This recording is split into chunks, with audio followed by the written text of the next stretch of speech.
idi. Davam edirik. İşğaldan azad olunmuş ərazilərə böyük qayıdış davam edir. Bugün Ağdam rayonunun Kəngərli kəndinə növbəti köç kərvanı yola düşüb. Kəngərliyə daha 48 ailə, 206 nəfər qayıdır. Köçənlərin Respublikanın müxtəlif yerlərində, əsasən yataqxanalarda, sanatoriya və inzibati binalarda müvəqqəti məskunlaşmış ailələrdir. Nəhayət ki, 32 ildən sonra öz doğma kəndimizə qayıdırıq. Allah şəhidlərimizə rəhmət eləsin, qazilərimizə can sağlığı versin. Bu günü biz çoxdan arzuluyorduk, çoxdan gözləyirdik. Allah prezidentimizin canı sağ olasın.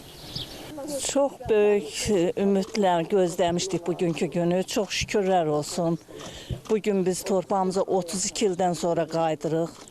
Prezidentimizin yüksək, uzaq görən siyasəti nəticəsində biz öz torpaqlarımıza qayıdırıq. Şükürlər olsun bu günə. Çox ağır günlər keçirmişik. Bugünkü günə çox şükür.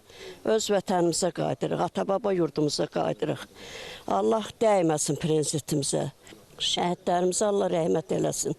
Qazilərimizə can sağlıq versin ki, onların qanı bahasına bu torpaqlar alınıbdır.